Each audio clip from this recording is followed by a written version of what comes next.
Today Mike is going to take a day off work because he's going to make up the bones for what I suspect is going to be next year's project. And there's a couple lessons to learn here.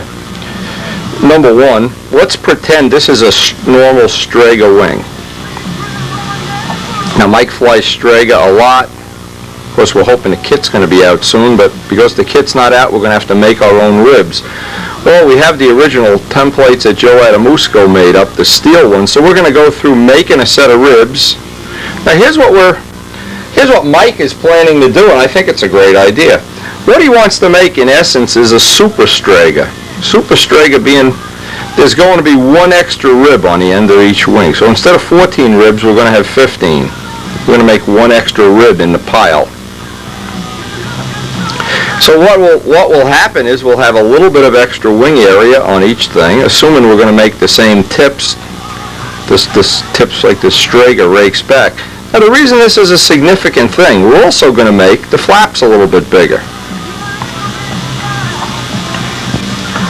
The reason is we're going to, in essence, make this a super Strega wing. Now this is a thing you can do. You can do this to an SV11. You can do it to Ted's plane, to an Impact, to anything. And it's almost like the McDonald's thing, supersize it. Well, what happens is you've got this additional area, and let's say the additional area of the flaps. If you don't make anything else bigger or smaller, what happens, in essence, you have a supersized wing. The little bit of extra area means you probably don't have to be too concerned with making the plane ultra light. You can put on a real finish.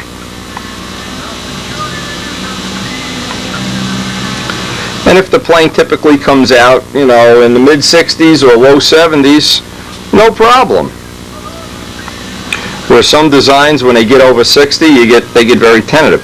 So this is what we're going to do when Mike does get here. We're just going to make the plan. We have the templates, and I'll go through it step by step. But then when we actually lay it out, we have our, I'll call it the monument, the tombstone. And we have the ribs laid out. There's a couple of different ways of doing this, and I'll just go through this what I think is the best way. First off, you can just add one rib. So let's say on a cardinal, let's use a cardinal, there's 14 ribs on each side. Well, you can make 15 and just add, assuming you have enough material there to lay it out, you can make 15 ribs. Or you can choose to space them, use the same exact ribs and space them at incrementally bigger distance apart. On a cardinal, that's 2 inches, make it 2 1/8, let's say. Something similar to that, you could divide it up, calculate it. But the whole idea is to use the root template and the tip template and just stretch the wing like a slinky. And because we don't have a better way of doing it, supersize would be a good way to do it. Now, this is funny. I heard somebody did this in Old Time Stunt or whatever. They did this to a ringmaster. Probably not fair to say who did this, but somebody I know very well. And what they did, they took the plans themselves, took them to a photo enlarger, and made them 2% or a couple of percent bigger. And so what happened? The plane stayed proportionally the same, except everything got a little bit bigger. In fact, tail moment got longer. So if you didn't measure it, and let's be realistic, who's going to measure old-time stunt planes? In essence, you've made a cheater plane. Well, in our case, there's no cheater. We're allowed to do this. Did something, we did this on the B-25 for one. Dave Downey has it on a CAD program. I call it CAD CAM. It's a CAD program, computer-aided design. And we decided we wanted to do a couple of changes, but keep them all proportional. And I think the wing was one of them. We made the wing. It started out 900 inches. We made it 800 inches, and we just, with Dave's assistance, and I'm not familiar with exactly how he does this, but he kept the fuselage the same and made the wing just a little bit smaller, and/or made the nacelles longer without changing the rest of the design. In other words, when you photo enlarge, the whole thing gets bigger and smaller. When you have it on CAD, you can increase one part. So what you could do, let's say you just wanted to have the tail moment longer. Well, you can just lengthen that and everything else stays the same. So this is really the best way to do it. But this isn't that scientific. What we want to do, and I've already done it several times, is take a given design, everything about the design I like, except I have a feeling it's going to have a little bit extra weight and finish. So to make up for that weight, the finish, just make the wing that little bit bigger. And I've never seen anything that radically changes in the flight character except that the plane is able to carry weight. A lot of great designs that the only problem I have that I would never build them, or that when I've built them they've proven not to be up to my specification or the way I like it, is because they have in the years gone by, basically the power choice was Fox 35. So we know that power just didn't have the power of modern motors. So what people did is they made the wings small, but worst of all, they made the airfoils thin. If you look at a lot of old designs, the airfoils are very thin.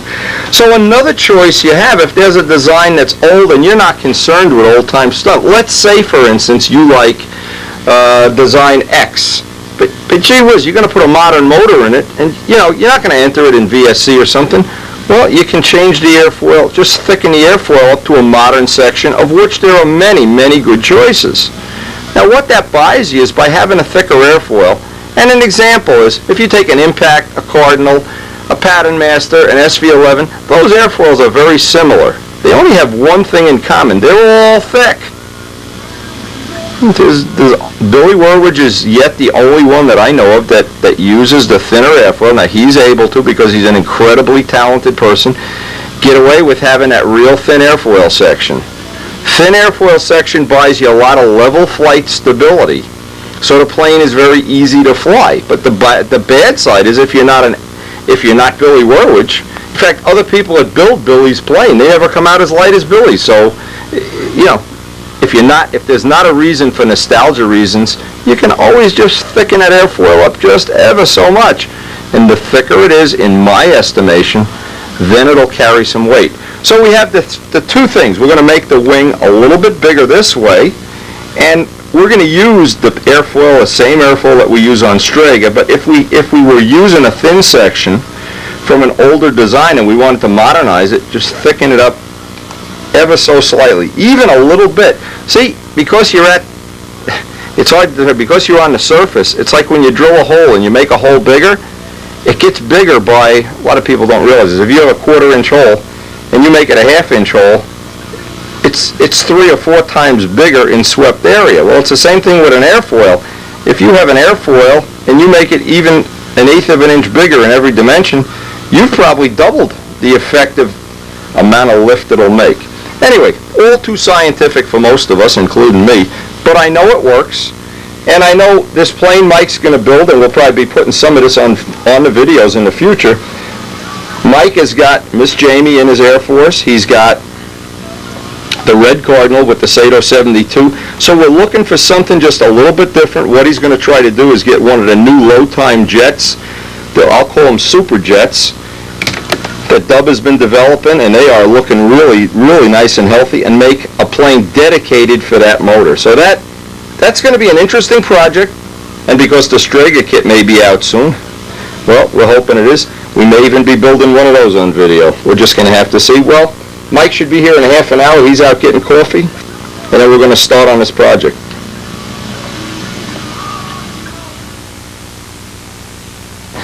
Mike arrives.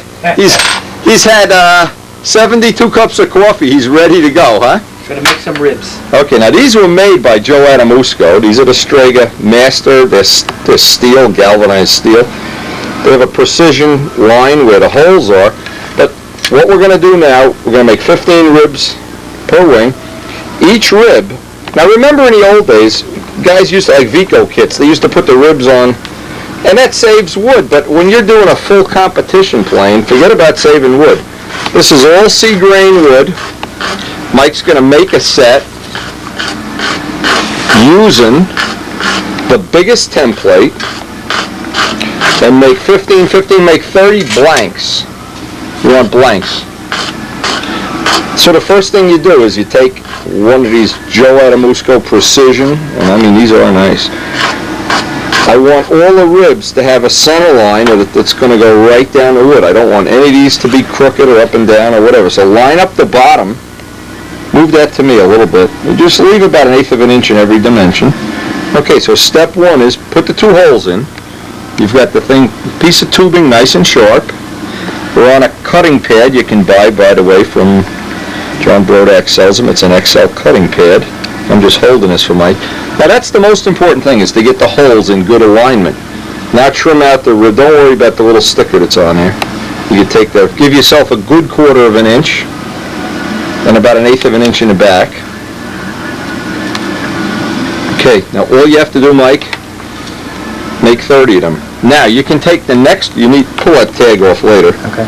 You make the next one, flip this over, and work off the bottom edge. You see how this way you don't waste any wood? Right. Okay, this one goes on like so. But we're working off the bottom. And because we're using the same template for each side, you would hope they're going to be exact mirror images. So you've got to make 30 of them up. Now just work off the wood, make up 30 of them.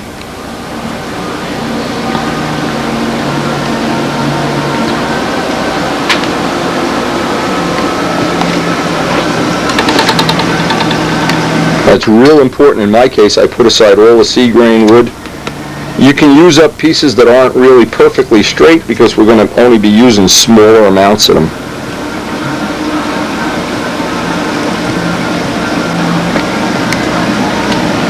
But there's a lot of good ways of making ribs. Bob Dixon had a great videotape, Bob Dixon down in Georgia, that he sent us, that a lot of good little tricks he uses.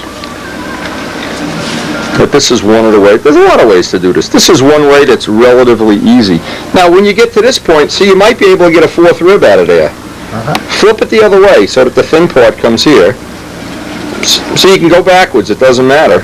You're not going to get the extra rib out of there, I don't think. No. Not you lose. Put the other way and let's see. The only reason I'm saying is we need 30 of these. You're getting 3 out. You need 10 sheets of wood. And it's not that the wood is not expensive. Wood is $3 a sheet, but it's hard to get sea grain wood. You just don't get. And Mike, of course, is using the secret windy supply of wood that we get from Ecuador or wherever the hell it comes from. Yeah, I had to leave the room so we can go get it.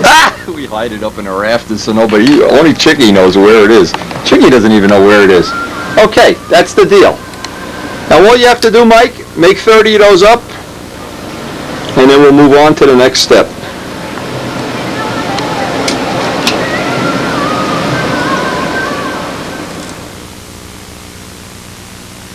If you really want to go the extra mile here, what you can do in this case, we always weigh the wood. So we have the lightest of the sea grain. And these are about 12. We used the 11. I thought there was one in here. Oh, it is. And the other ones are down to about 15. But what we're doing is we're making the ribs out of the heavy stock, the stuff that's 14 and 15, for the center of the wing, and the stuff out from the middle of the wing out, that's out by the wingtips, out of the lighter of the stock. So, and then you'll just you marked it with a pen dot or something? Yeah. Which is the heavy side. Quiet! And when we put the templates on, the heavier of the wood, the big template will go on that side. What the hell is this all about? Hey! The heavy wood will be in the center of the wing where the bell crank is and where there's a lot of load. Out at the tip, you can put the punkiest piece. Probably you don't even need sea grain out there, but it's, as long as Mike this is going to be Mike's first, let's call it money is no object plane, right? As long as it's my money. It's Chicky's money. Okay, so as he's making up the stack now, what we're going to do is make one set of ribs, do that on camera, then he can make the second set off camera. Save the extra pieces because that sea grain is hard to come by. It's hard to get that.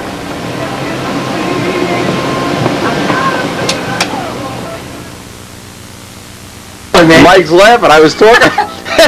Chicky came over and in midair bit me in the lip. Boy, what a debilitating injury. What a shot. Anyway, I just wanted to mention this is Mike works at a good speed. He's a good worker. There's no doubt about it.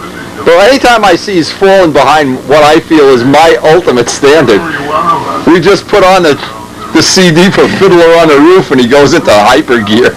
Now watch this pile of ribs.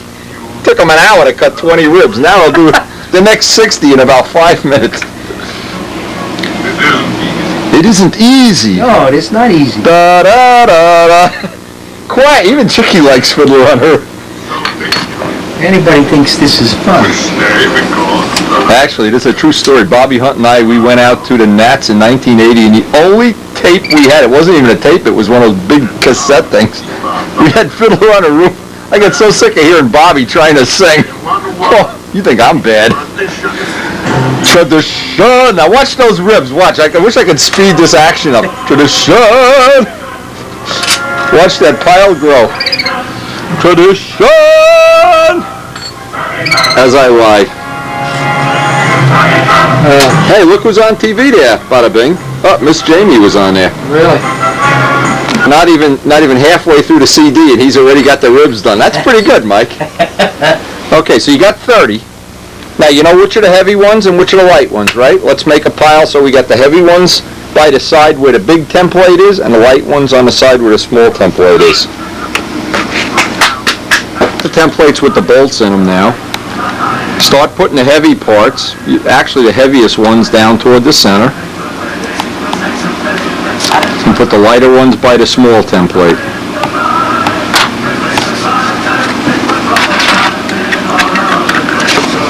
I would put them one at a time too, so you don't want to get the holes any bigger than they are. Because when we put the rods through there, you want it to be a nice tight fit.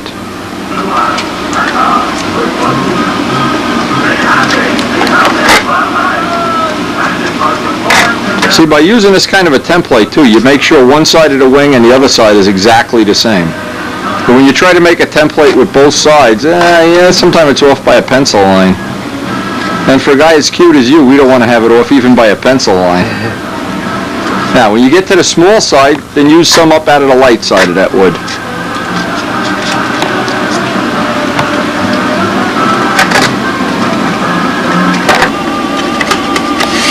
Now you're taking the lighter ones toward the other end? Mm-hmm. Okay. But see, by them all being C grain, there's pretty good chance that this wing is going to be perfect.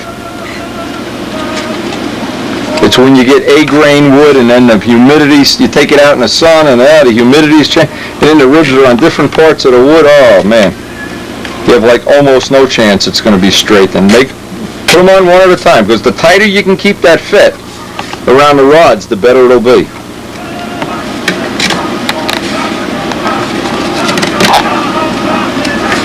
I see the supervisor's checking us out here. He's not impressed. What's he doing?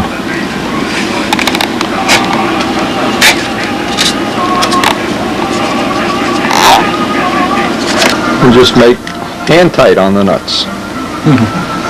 Famous last words. You need washers in there maybe, or the threads go down far enough? Yeah, they'll go down far enough. No. That was all calculated out by Mr. Adamusco. No, we need a washer here. Okay, we'll get some washers. Hang on. Plus the threads are all boogered up. You want this to be a tight fit, but not that it's squeezing it. Right. We need a couple washers. Because this is still got some threads showing. Mike's making up some plywood washers out of a piece of extra plywood. I don't know if he's still in there cutting away. Maybe I got to make the sound on the CU to get him to work a little fast. Okay, so now you need to get a brand new 26 blade, and you want to connect the dots. You want to carve this in, but leave the last little bit and block sand it. You know what I'm saying? Mm-hmm. You don't want to carve this down to where it's in here. You want to get all of the angles nice on that. Do right over the garbage can. Let the chips fall in there. When you work from the small side, you don't want to hit the knife. You want to have about a 1/16 left everywhere, and then the last little bit you do with the blocks, with a nice sanding block with some 80 grit. Now all the ribs will have that tapered end on one end, but we don't really care right now. Right now that's not a factor we have to deal with. Just go and slow things.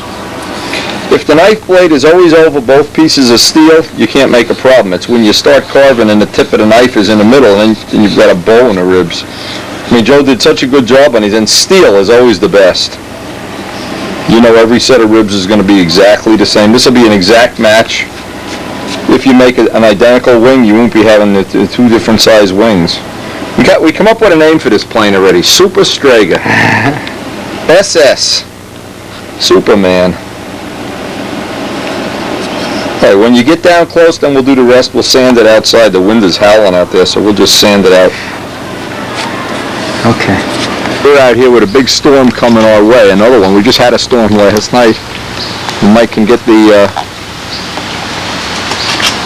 just use the rough block to rough. As soon as you feel it, you know, the steel thing, the steel edges, Right. then just from that point, just use the soft block with some 320 grit. And as long as the block is off on both sides, it'll touch the steel, but you don't want to take any of the material away. I'm glad we weren't planning on going flying today. Whew. There you go. And eventually you'll have them all blanked out. Pretty nice.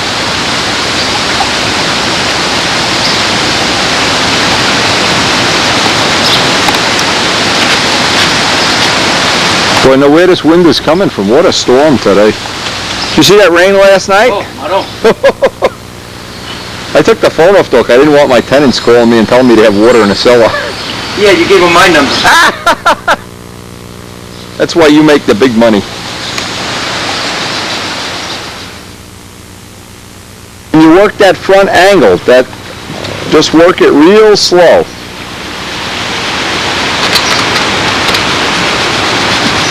See, another way you could do this, if you want to get the front end, like the little template in the middle of the big one, you have to put 2 sets of holes in the templates. But then the leading edge comes out with less of an angle. It's really not a factor. It's not something you can't deal with. So this then, at least you know you got the rod holes exactly where you want them. There goes the sanding block blowing off the table. Look at it. You don't have to worry about breathing any dust in out here anyway. Here we are in the middle of a tornado. Mike gets all the dust sucked up into the tornado. Okay, now just take the nuts off. Yeah, that looks good. You want to just make sure you've connected the dots. Now we want to turn the templates upside down, but don't let the wood come apart. You know what I'm saying? Just take the nuts off. Reverse the templates. Reverse it? Yep. Okay. Well, you'd be surprised how many people put them on backwards. Like me? No. We always want the round part in the front. Oh. You just reverse them. No. Flip it the other way. There you go. There we go. And in a matter of 12 quick hours, he manages to figure out how to put the templates on. Okay. Okay. Put the little washers on. Standard 3/8 hardware store bolts. Oh, there you go. What you gotta do, now the templates are on, you sure you got them on right? Okay, am I sure? Okay, now just do the same thing, carve that side away. Yeah. And then the last little bit, do it outside. This is the fun part. Now it's gonna start to become ribs. And the only trick here is just go slow and leave about a 1/16, because you already have the front kind of evened out now.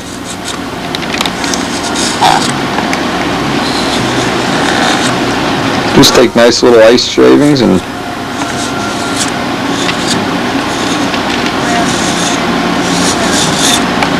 Looks good. now we got a progress report from the artist.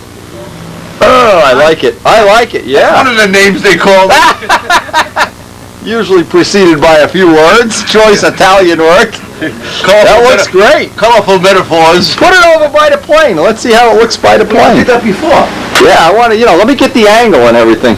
I don't know how much I'm willing to pay for You this got machine picture. guns on there. All right. Oh, yeah, what, he forgot the gun. Look at this, a plane with no guns. Oh, my God. Yeah, that's going to look good, George. I still have the letter in here, Oh, yeah. You need the spelling and everything on it? Well, I got everything. I got the drawings to the size.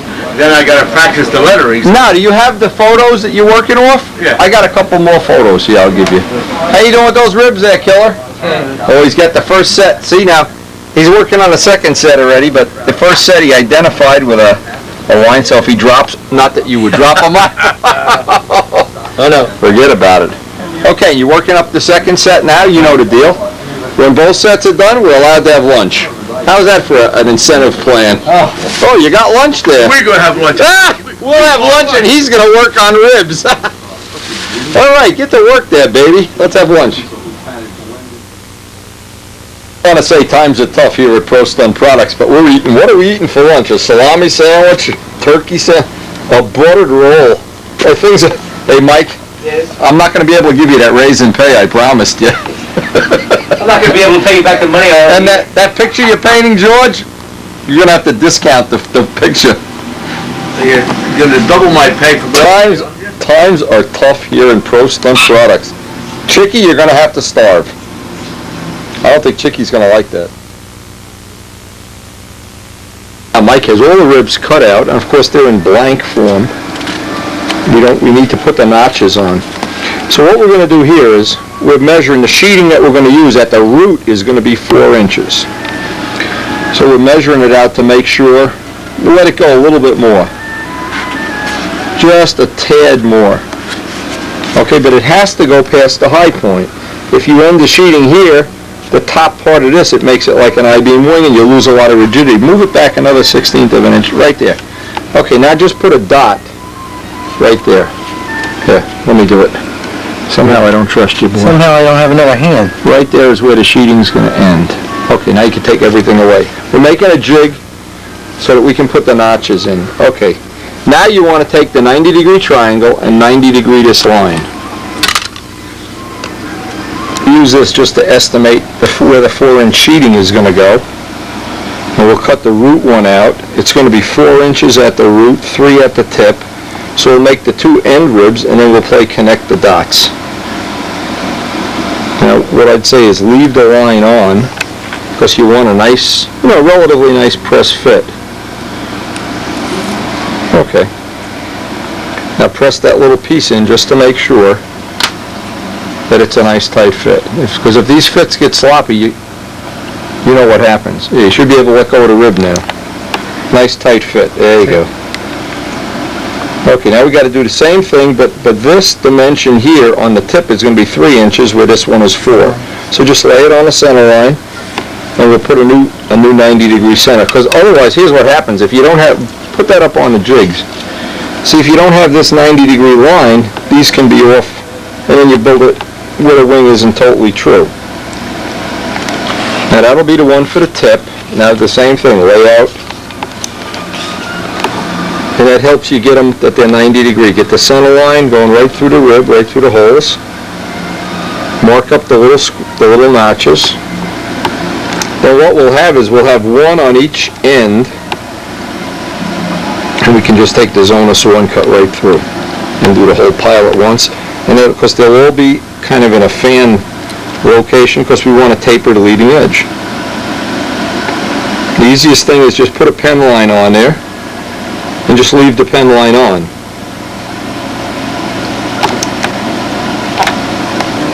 I never realized what an intense laborer you are. You are really some intense guy. Right. Boy, like he's doing brain surgery here. Just connect the dots. Now if you go and cut this, you can just run a Zona saw through there. What happens, the notches are going to come out probably oversized. So we're just going to put a line down. If anything, leave it on the inside of the line when you cut the notches. This just sets up where your little notches are going to go.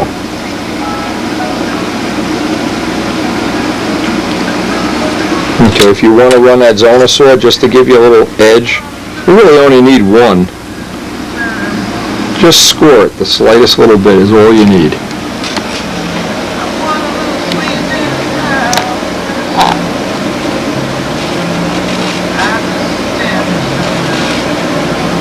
Now when you take them apart, you'll see, just take the top one off.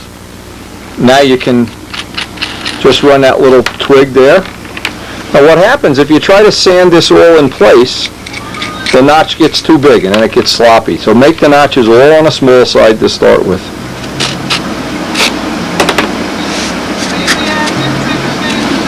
And pretty much you can do the same thing with the front of each rib. You know you can see the front. Just put that little twig in there and notch, and then we'll put them all back together and just touch that with some sandpaper in there, and just run a little piece, make sure the stick fits right in there. But this is the easiest way, I think, to do it. It's safe if you just make them smaller than they have to be, and when you're done, put the stick in so they're relatively tight fit. Because the worst thing you can do is make these sloppy. You know, when you go to put the wing together, the sticks don't stay in position. You have to wind up gluing them, and this is why I love laser cutting. Once this is, put in a computer, then we don't need you. In fact, they don't need me. They don't need me now. Cut the little, if anything on that leading edge one, because of the angle, just leave it smaller than it has to be. And now just hold the stick up there and make sure you got the size. See that you're close.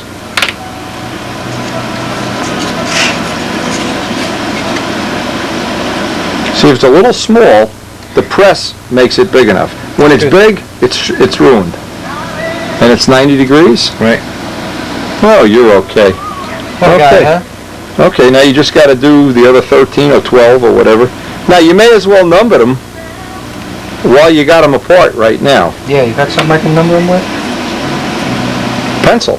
Where's that pen? Where's the pen you just held? Here it is. You start at the tip, make the tip 15, and just put them on.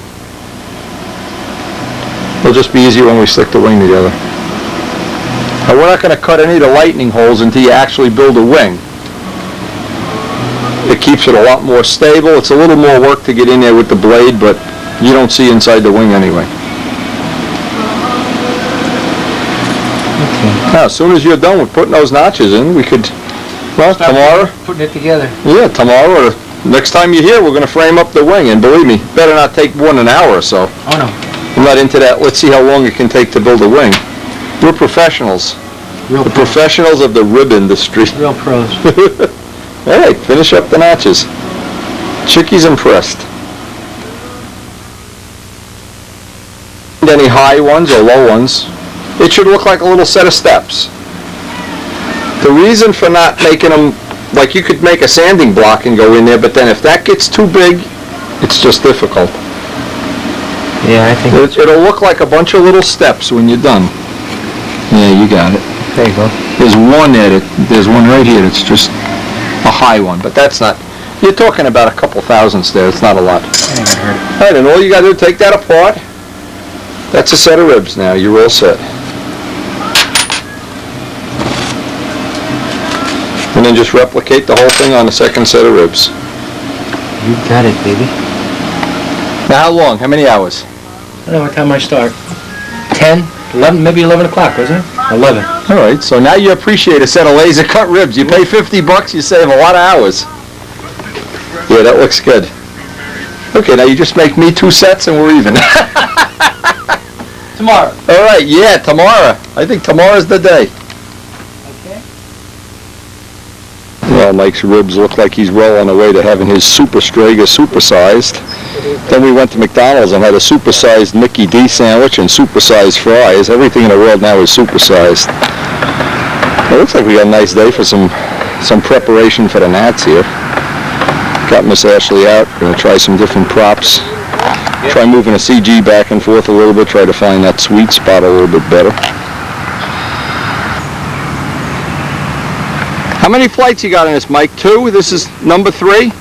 Third flight of Mike Cooper's really nice SV11. That plug really nice and hot and dry.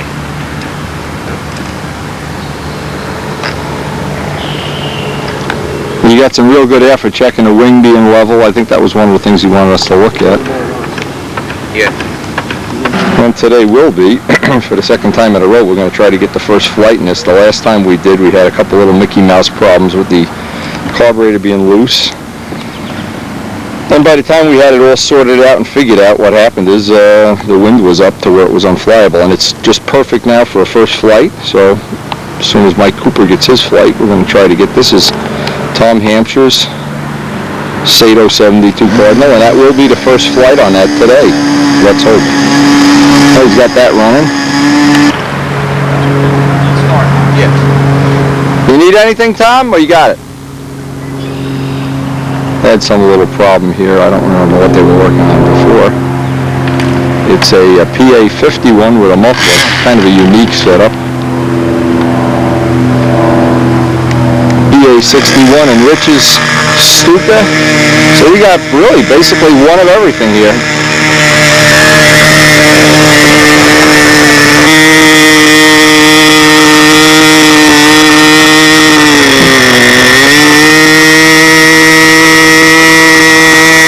A couple of the things we're looking for on Mike's plane is significant. The first couple flights he had, the motor started out rich and then went leaner and leaner and leaner through the flight, so you might want to try another tank or try some change to that. A lot of times uniform muffler pressure will make it. You got to watch for this, Tom? Yeah. Let's get some lap times beginning, middle, and end.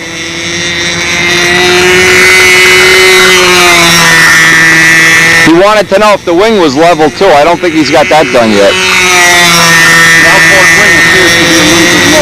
A little low, all right. So he needs to make the tab go down on the outboard wing, and he's conveniently enough has a little adjuster, which I think is a standard option on the SV11 series of planes.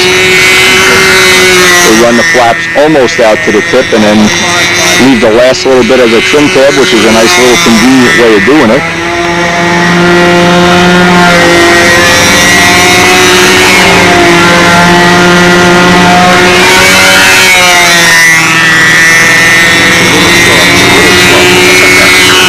What'd you get? 5. Okay, so he can go in a click. Oh yeah. But it's been leaning through the flight. Yeah, that's the problem we had last week. That's why I left it fat at the front end. I don't want to cook it at the second half. Right.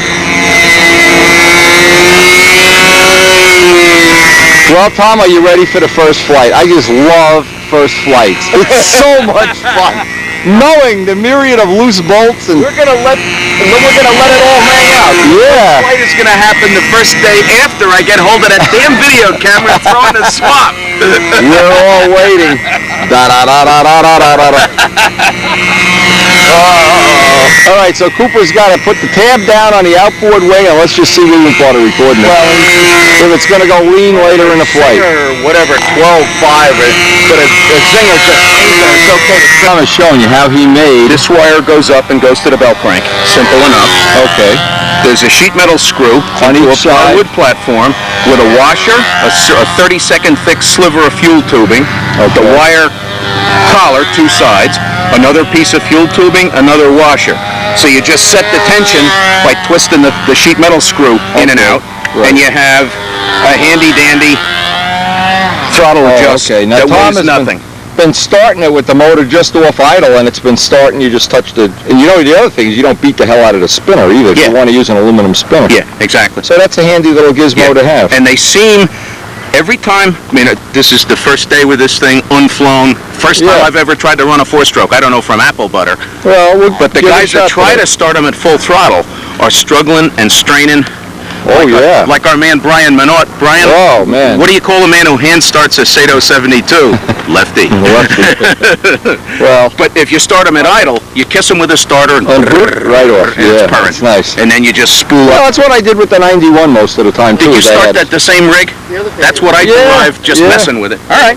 It still backfire once in a while, but not 90% of the time. It went through the whole nats without ever popping a prop or anything. And it never did anything. Yeah, or no needle adjustments at all. Let's hook up the lines and let's fly. Let's fly.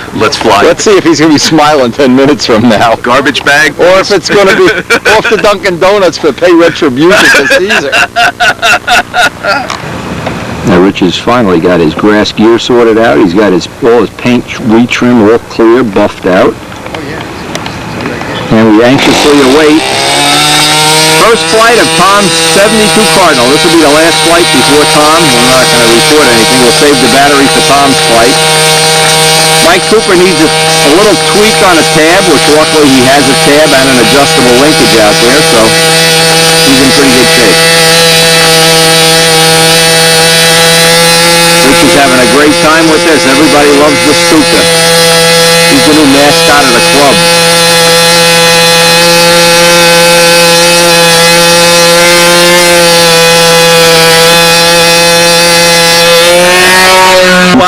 The moment we've all waited for, anxiously awaited this tender moment in time. First flight of the Alco. Yeah. For those who look at this tape and may not be aware, this paint scheme comes directly from a New York Central Alco FA. Well, everybody will know because I already wrote about it in Stunt News. Did you put Damarel's nickname too? Yeah, no. That was a beauty. No. For those who hear it, once again, I'm the victim. See the knife? Yeah. Anybody can come up with... Alco, and Jimmy says in under 2 seconds, he says, nah, we'll call it the Alpo. What a... Oh. Let's hope he's not right. We'll see. And so it came to be that the Tom, the moment of truth. Here it is. The moment we all waited for. Oh man, do I love this. All right, Alpo. Alpo boy. Alpo better be a good Alpo today. I love these first flights. It's just so good. You're just in time. Just so good. You're just in time. My first flight on film. Oh, Ruben's here. I see a black cloud coming over to me. Whoa. Hey, Ruben, baby. It's a nice Hey, I got your motor down by the house. Okay, so it's in a fuel too, right? Yes. Okay, so we'll have to make arrangements to see. You got a funeral to go to. Somebody passed away. No, it was yesterday. So when I'm done here, you just come over to the house. See you later. Call me 1 o'clock or just go over no there. problem. I'll be home by 1 This is a o'clock. nice plane. This is the first flight, so Different style canopy for a Cardinal, huh? yeah. Well, because this is the Alpo. It's more like, yeah, it's more like the I can't even say Alpo. It's the Alpo. Jimmy just got me off guard. That was, but was he on or was he Oh, on? that was so quick. Huge flaps. Yep. Yeah, bigger than normal, because maybe it'll turn out that we have the... New improved version. Everything's improved. I'm afraid to put this. Okay, here we go. so that's I wanna on. monitor where that battery Now, thing let's is. see, yeah. When I Okay. get there, let's just walk You got it through. idled? You got it fueled? Oh, this It's guy fueled? This guy got a little High servo tech. in here. It's at Oh. idle. Yeah. He wants to be a Yeah. scale flyer in his next flight. We want to start it, then put the starter away, put that back, come back out, lift the nose for me, and I'll pull Yeah, the battery, you put got that it. back out of the way, You got it. and then we're out to fly the beast. Okay. This is complicated. We could have a NASCAR going for what this is costing. Okay.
The problem is he's got a 6-pitch, and I suspect this prop will be on here one flight, and that'll be the end of that. No point even recording this. With a 6-pitch and a wide open throttle, this has probably got just too much power and too much pitch. The first flight of the Alpo. So step 1 on Tom's plane was get rid of the 6-pitch, put on a 5-pitch. Are very different than the straight spray bar. Going that fast, you're not going to really accomplish much. But one thing I've learned for sure is 14.5 seems to be a good starting point on the Sato 72s. And because he has that little throttle adjustment, where All we need to do is get the needle set where it goes lean over the top and back out about a quarter of a turn, and we should be set for the day. Venturi. You have to Famous last words.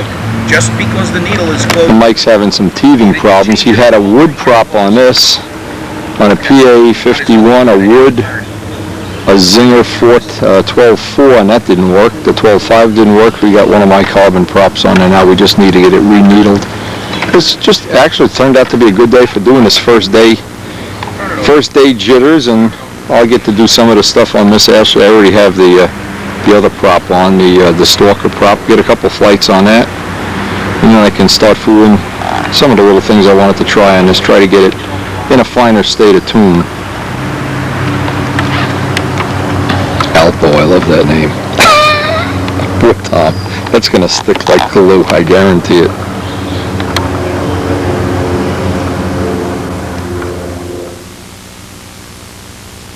The large Easy Just handle on it. Oh, it's nose heavy. Well,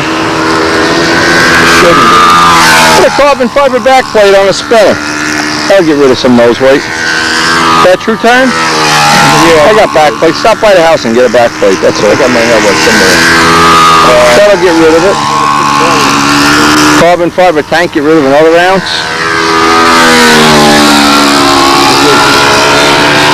How's Cardinal Man doing here?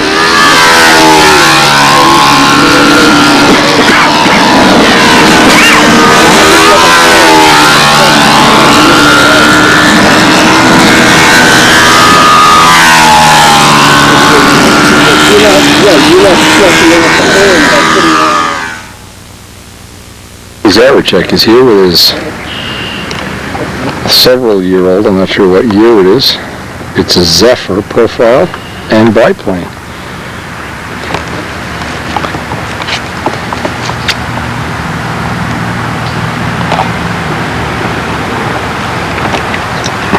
Haven't had this on video in a long time. What is that, an Enya, an old Enya? Old Enya 35. All right.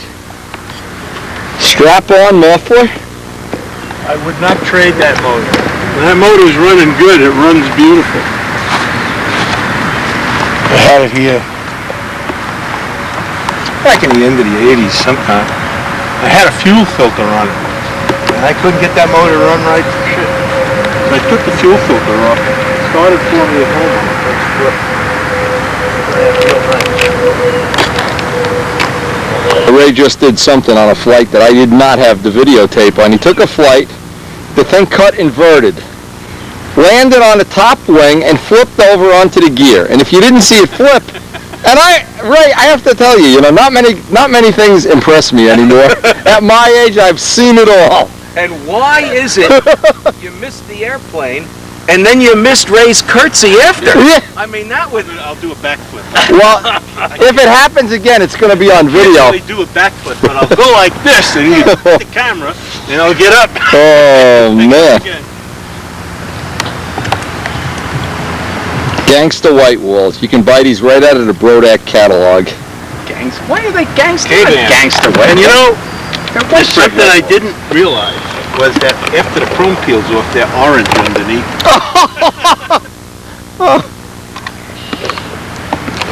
That's a cool plane. now who were those, Ray? Those orange RC wheels, were they DeBolt? No, K-band. K-Van? I remember them from the early 60s. Bright orange wheels. Look at that. There's nothing. That's my fuel line. Yeah, but that one, if you had it sitting on a wall for what, 20 years, 10 years? Yeah, there's probably goop coming up in there. You got to take the needle out and back flush all the junk out of the needle too. And put a filter in it, even though I know that you told me it didn't run. Guess what? That would have saved you from landing inverted. Of course, if you know how to do that trick, it doesn't really matter. Yeah, but that trick, I mean, we're going to pay to see that over and over again. I'm almost hoping it cuts inverted again. What a guy. There goes Miss Ashley inverted. Oh, there goes her. I can't say anything. Rich Jacobone launched the plane and took a big gouge out of the rudder with his Rolex watch. I got a repair to do.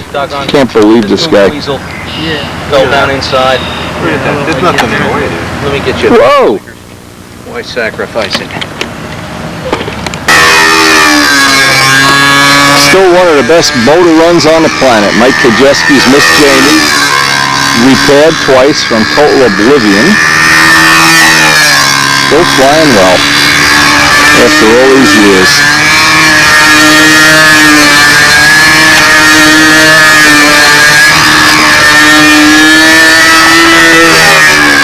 This is my 91 Nats motor on the header and the pipe, or we made a replica of it, but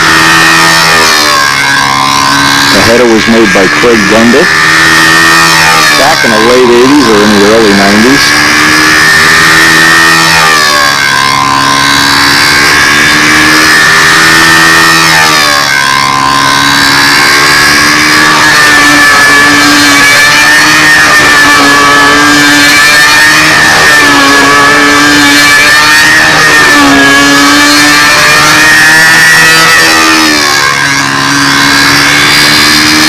We were just having a spectacular day, a spectacular weekend.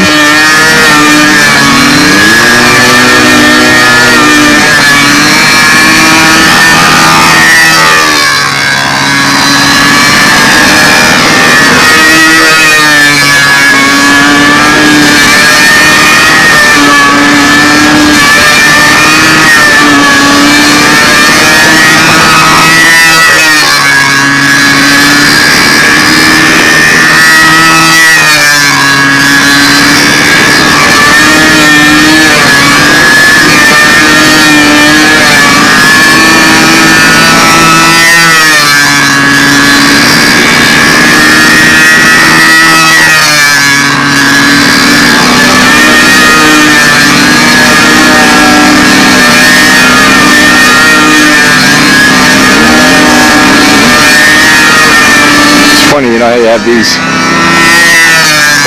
car reunions for guys that own Edsels or Thunderbirds or something.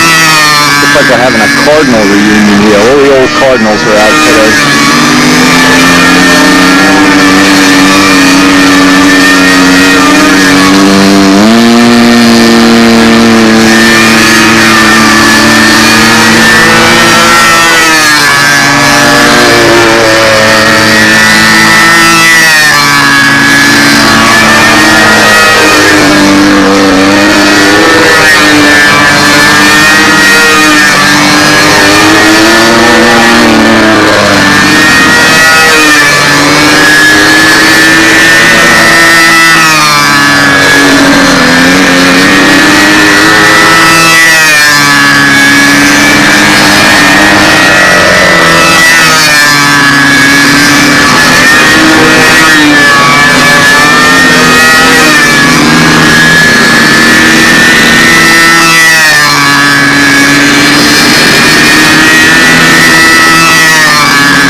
Just wait till we get the B-25, and we're not going to fly it on grass, of course, but wait till we get it where we can just taxi around like this.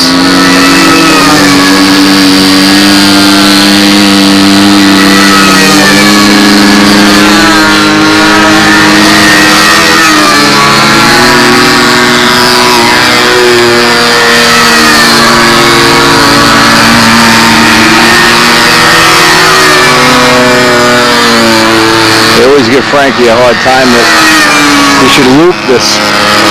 Well, obviously he's not going to loop it, but I always tell him, you just give me that handle, I'll loop this thing. Throttle or no throttle.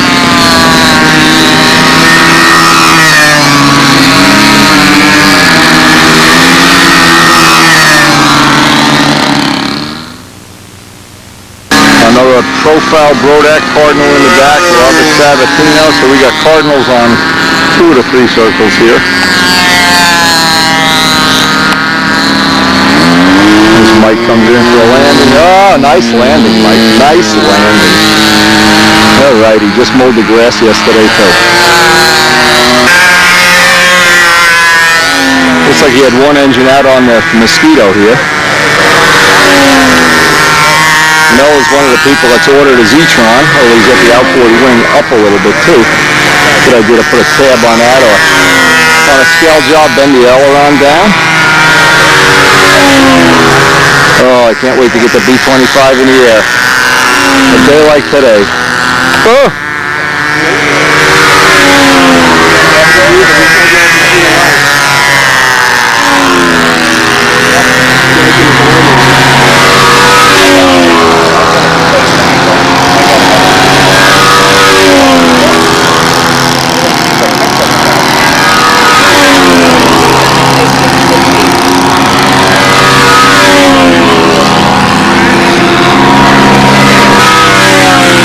Ride with his Cardinal Revolution. We got about 8 Cardinals on the field today. It's just one Cardinal. This is the 4-stroke one.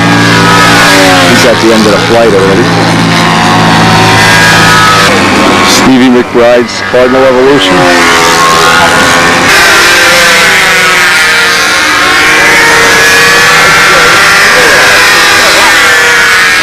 Oh, the sound of 2-engine planes. Oh. I just picture this when we get the B-25 in the air. The sound. The 2 Jet 35s cranking along on throttle control. Ah, things to keep you young. Things to dream about. What's funny at our field, the minute somebody fires up any twin-engine plane, the contest stops. The fun fly stops. Everybody wants to see the twin-engine planes fly. It's amazing.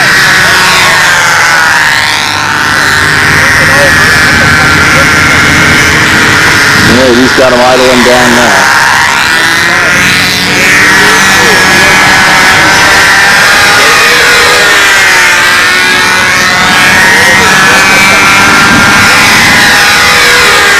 You can see by looking at the props that the engines are not in sync.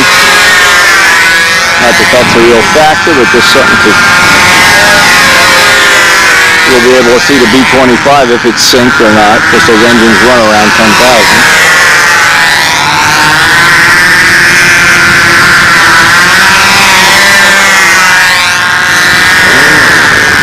So here we are, just having a lazy summer day at the club field, and this is really what it's all about. This is what almost everybody in the club enjoys, just hanging out.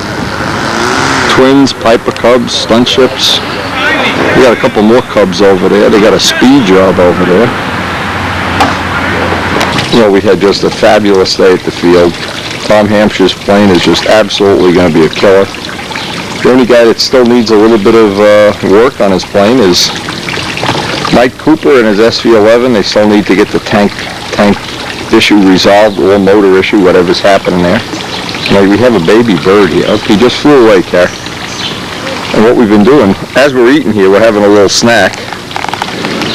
And we put some potato chip crumbs down there, and this little baby bird, he's been coming back about every 2 minutes because he knows, well, he's up in a tree. I see where he's hiding now. Where is he? I can't find him in the mark with the lens. He's up here in the tree. He wants to come have potato chips. There he is. Oh, he's on the floor. Oh, watch this, watch this. He goes right to Karen and steals some potato chips. He's a baby. You're a little baby. Earlier in the day, we were taking a little nap here, and all of a sudden, they're in the bushes here. And all of a sudden, they're stealing our food. They're stealing Chicky's food. Chicky doesn't go for that stuff. Chicky, they're stealing your food. Anyway, we'll see if he comes back. He's a character. It's a great way after a long, hard day of flying, and flying is hard work, right, Karen? Boy, it's hard work. My muscles are hurting, but boy, Can't do any housework. can't do the vacuuming today, can't do any work around the yard, but plenty of energy for flying. So when you come back, you can make the phone. So Karen has decided that our chore of the day is going to be, we're going to make some birdhouses for our garden here. Oh, she works me like I'm a mule.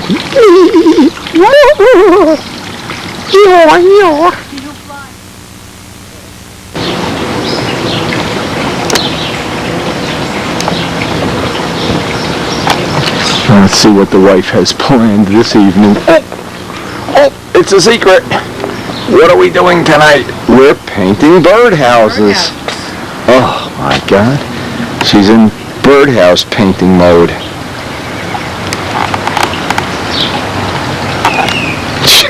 Chickie's eyeballing this up. He wants to know which one he's going to be able to move into.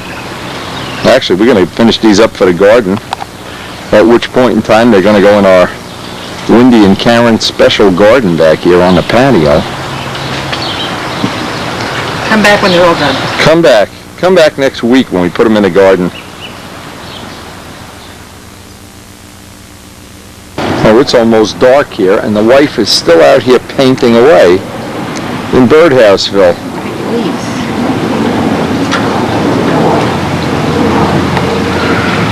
We have a few little villages, hippie villages, I guess would be the best word. Flower villages, flower child villages. I don't know, baby. I don't know if any of my friends will be impressed when they see this. Or they'll just think I live a life that's for the birds.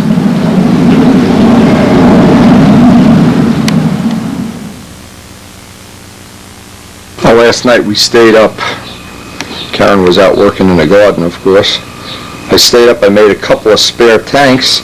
I have a test tank. I made a spare one for the plane, for the gnats, and I also made one with a baffle just to test to see if that was going to be any different. So we got two things to test in the next week or so. As soon as that becomes that we get a little flying time. We got the fun fly this weekend. You can see what Karen's done is put some of these up on poles. Kind of neat. And of course we love having our breakfast out here in the morning. Today is one of the days. We have a couple of fun flies coming up before what amounts to be our traditional end of June circle burner contest. Today should be a good fun fly day up at the field. She's got these birdhouses everywhere now. I think there's one even in front of the house. So again, just one more little project we enjoy together.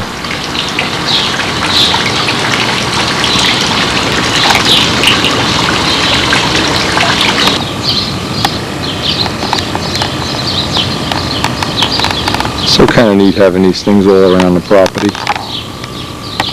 Anyway, let's see who's going to show up at the field today. Looks like it's going to be a nice day. Never can tell though. Not in the circle burners. And tomorrow is my Father's Day family get together. The kids are planning a surprise party that I don't know about yet.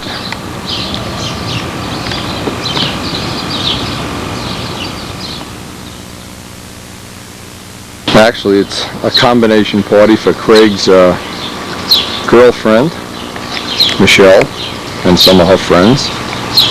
And when you go to Brodax, you get two Father's Day. You get a day out there.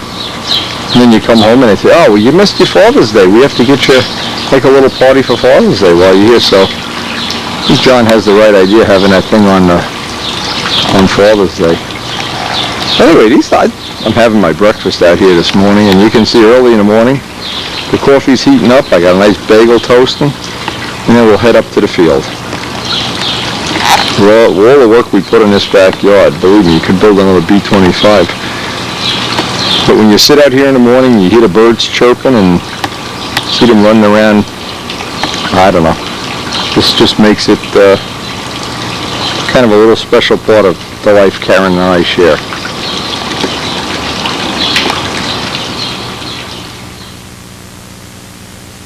I see we have, in the last couple of days, we've had another Another spawning of fish. We have, I can't even count. I think this is the 6th batch. You can see how many, they're all various sizes. But it's fun watching them grow up. Yeah, our friend the turtle in there, I don't know if he's... Hey, I'm getting a little high on water here, Wendy. Anyway, we really do enjoy this. And it's nice coming home this afternoon from a long day of flying and trimming planes and doing things. Hanging out by the pond, having some bagels for lunch. Having a slice of pizza. Not sure. We'll see what Karen has planned. So let's see who's up the field. It looks like we have a halfway decent day, but today is our, we're throwing a little impromptu party for my son Craig. His girlfriend's birthday is today, and so we're going to have a little party. Hey! And the remote needle valves here on this twin. Haven't seen this plane yet.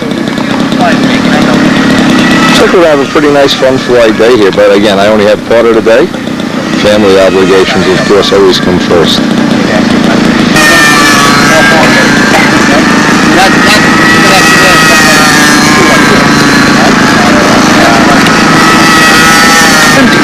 Hey, and next week is the Circle Burner contest. That's the last contest before the Nats. And usually on Saturday before it, we have a little get-together.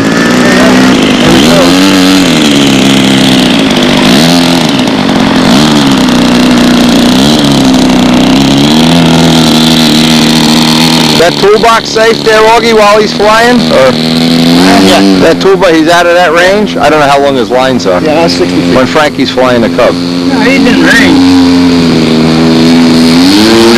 So you're thinking it would be funny to push the toolbox out into the circle? Who do you think would win, the toolbox or the plane, Augie? Right now, I don't know, that plane looks pretty beefy to me.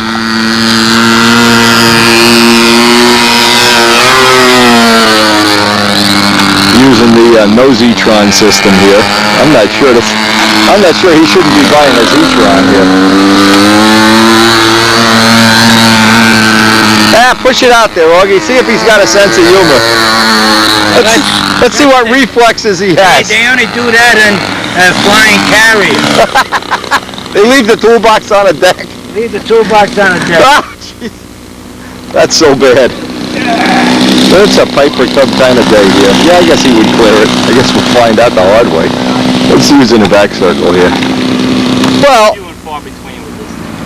you can come after work because we're not going to go down till 7 o'clock. What day? I don't know yet. I got to ask him. It's up to Carlos. 4 cycles.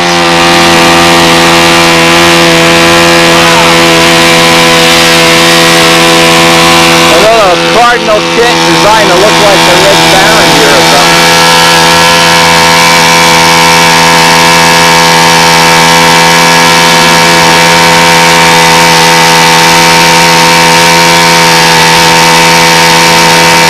Anyway, we're really looking forward to the party this afternoon. What a great day.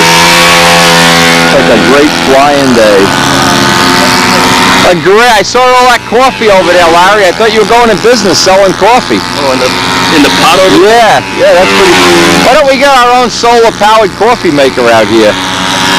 Well, after drinking that good coffee you bought for me yesterday, I'm embarrassed to bring... Hey, don't tell anybody I bought you coffee. My reputation's at stake here. Yeah. You know how quick a reputation for being cheap can go down the drain? You buy somebody a coffee or a muffin or something. Yep, no justice.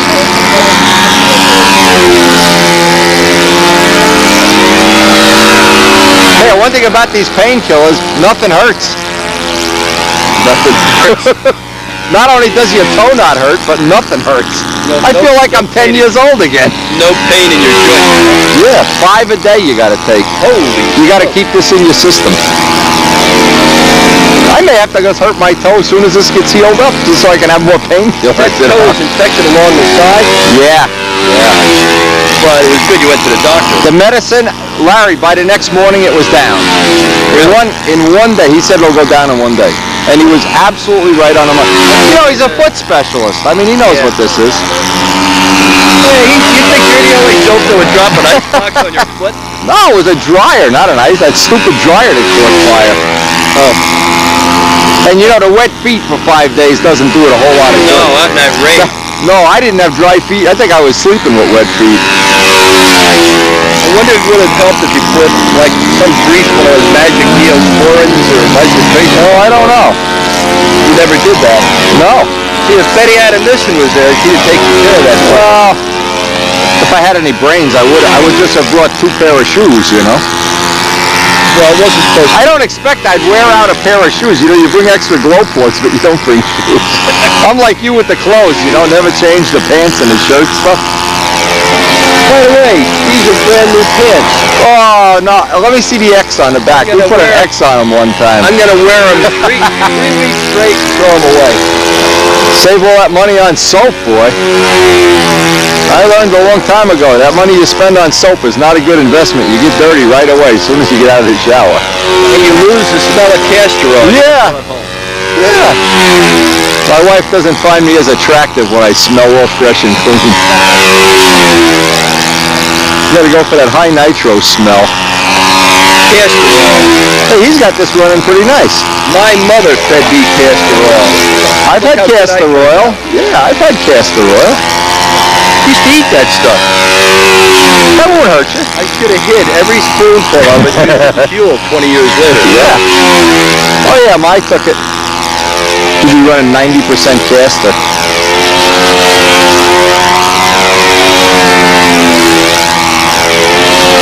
How do you like this shirt I got on, Larry? Is this impressive?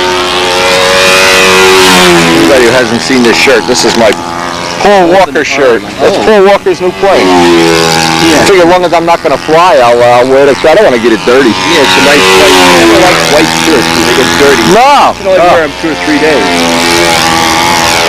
And people notice it. Now, a friend of mine gave me this. This is a nice shirt. I don't want to get it dirty on a flying day. At least for the first week I wear it anyway.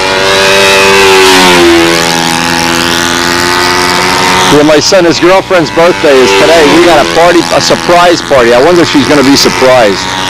You know how these surprises? Oh, I'm so surprised. I didn't expect that thing. I don't think so. Of course not.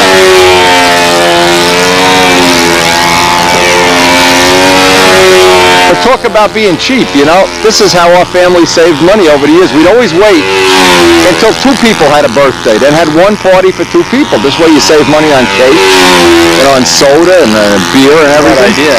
Yeah, well now we got 3 people. This is my Father's Day, because of course I was away at Rodax.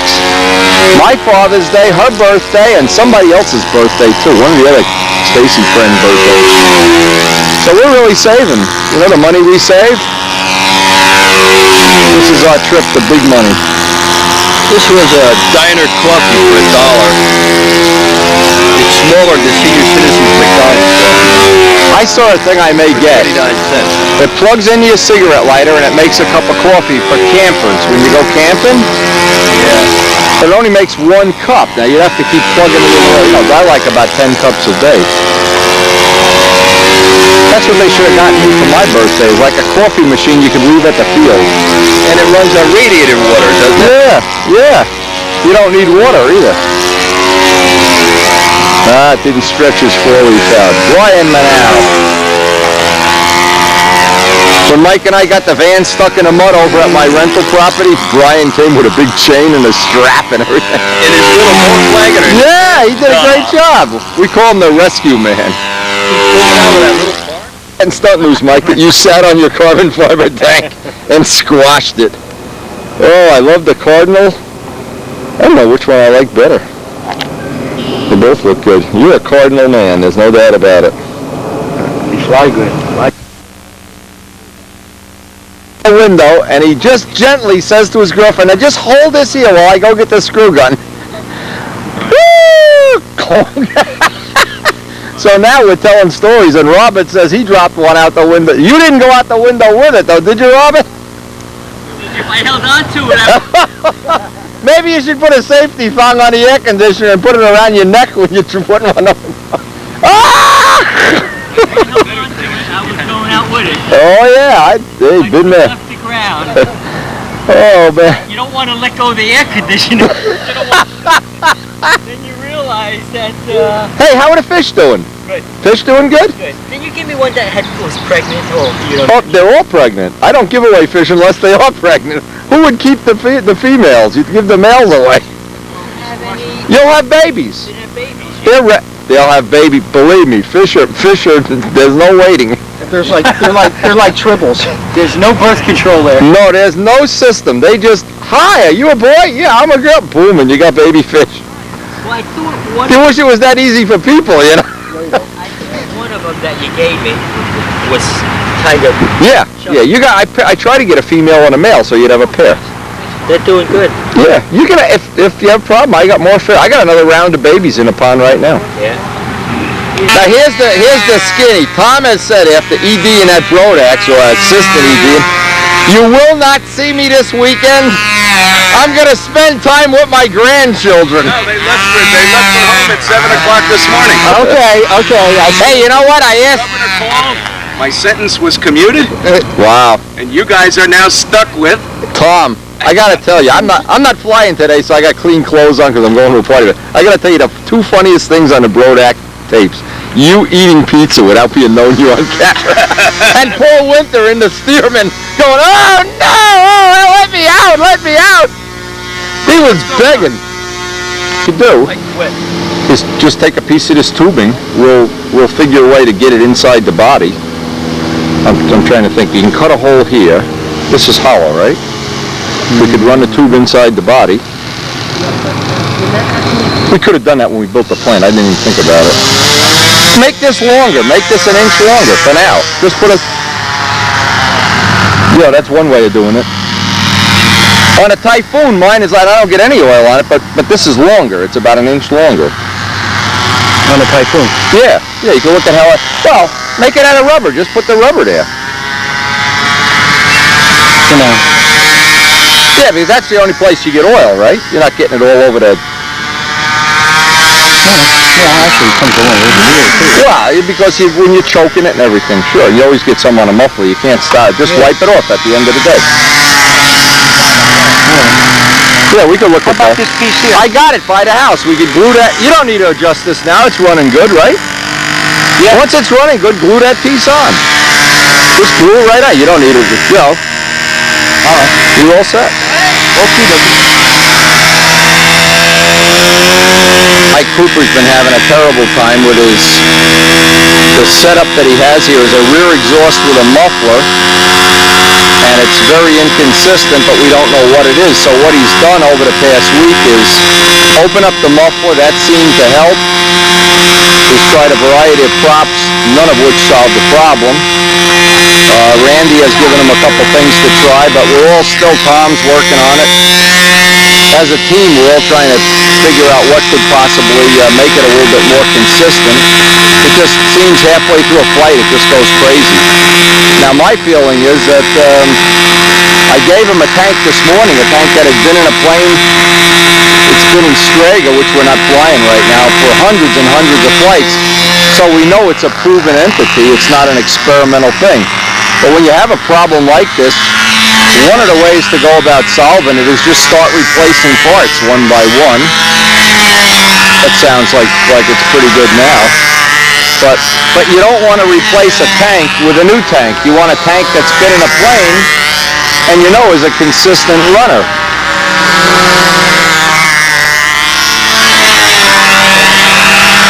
Another thing, Rich Peabody had another motor. We could replace the motor, replace the tank to try to narrow down where the inconsistency is coming from. Now, one of the ways we used to do this with Tiger 60s is we would always have somebody at Flushing who'd say, oh, my motor doesn't run right. Oh, they'd be crying and complaining. And the answer was, I'd say, we'll take it out of the plane, and we put it in my plane, and it'd run perfect. And it would always be that their nose construction, that they went, instead of 16 plywood, they put 32nd, or they left out some parts or improvised. And as soon as we somehow beefed up the nose, that That also happened with several other people with various designs where if the nose is vibrating, resonating, vibrating, you get this. Now he's got it back. This is not consistent at all. It's going rich and lean. Yeah, you can't fly that. But you don't want to change. The point is you don't want to change a tank with a new tank. Put a used tank in it you know works. Take another motor or borrow a motor from somebody else. If that solves the problem, and you know it could be related to something in the motor. Well, that's just one way, among others, that you can solve or do your own little version of problem solving. And we've been working on this for 2 or 3 flying sessions and still haven't got a real fix for it, but I'm hoping we're going to have it soon.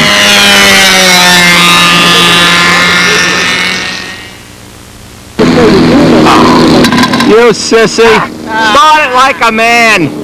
Put your finger in there and get whacked. Oh, these sissies. Oh, no. Oh no, there goes Mike's finger. Oh no. Camera on, it don't work. That's right. Come on, be a man.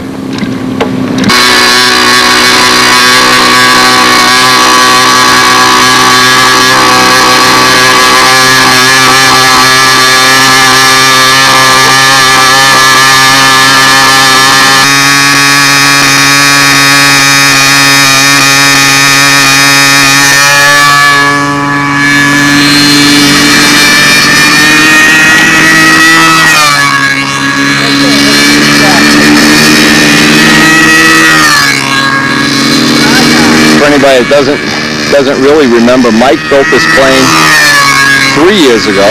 It's been in a head-on collision and we had to replace the outboard wing.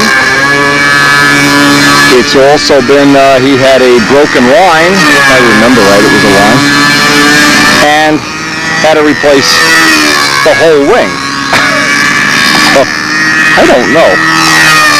Miss Jamie, one of our favorite planes. He's got my motor, the 1991 Big Jim 60 in here, which after 10 years of steady use is still running fine, never been overhauled, never been... We got the same header that Craig Gunder made in the early 90s. Carbon fiber fuel tank. Randy Smith spinner. A wood 14.5 up to 13. The last time we weighed the plane, it was about 68, but the weight is not even an issue here. Hinge lines are taped. And Mike is, of course, in the last couple of years learned the whole pattern. And has really never even entered a contest. He's never been in one contest yet.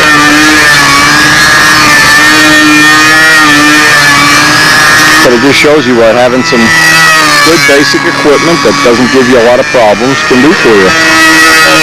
And this is certainly one kind of idiot-proof setup. Not that Mike's an idiot. Mike, I didn't call you an idiot.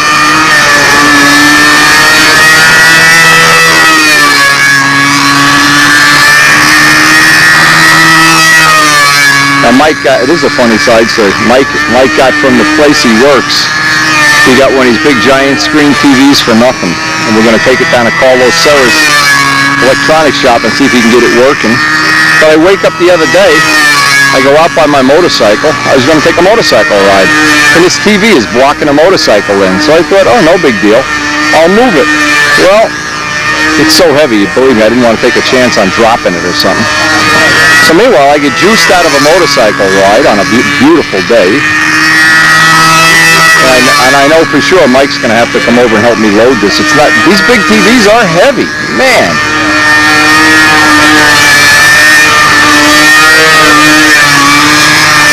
And it's nice here, even though we're not flying today. Next week's the Cub contest. We've been making some extra carbon fiber tanks. We've kind of sold out on tanks here. Trying to keep up with production is hard. Keep that oven cooking. They seem like they're working well for a wide variety of people, 4-stroke and 2-stroke. We hope to sell some more at the Nats.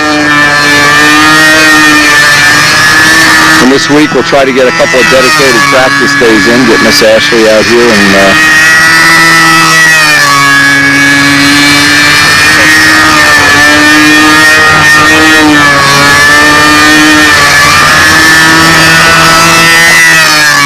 my favorite planes, by the way, if you want to watch this whole plane being painted. It's on the Brodak Candy Apple video number 6. And anybody that doesn't know by now, even at Brodak's, they were selling Brodak 325 silver. Even Bob Lampione bought some. Even concourse winning Lampione bought some, so we'll be looking for that to appear on a few models next year. A lot of cool stuff. Just a lot of neat stuff in the world of stunt.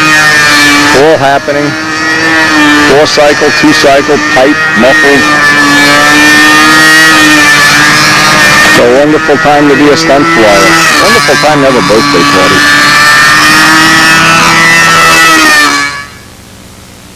So it's Michelle's birthday. Are we 18, 19, 20? Let's see, 21, 22, 23, 24, 25.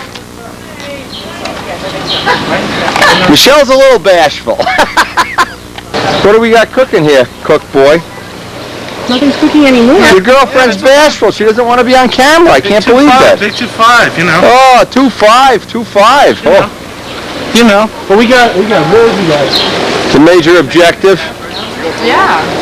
You don't want to be on. We have to. You guys pick the perfect time to get out, right? Now listen, when Michelle comes out, we want to have a nice happy birthday. Everybody's done eating their meal. Let's have a big happy birthday for Michelle. Michelle will probably be happier if the camera's not on her face. Nah, she loves it. She really wants to be a movie star. I don't like the camera. Look at this. She's even got a car. Let's open her presents while she's not here.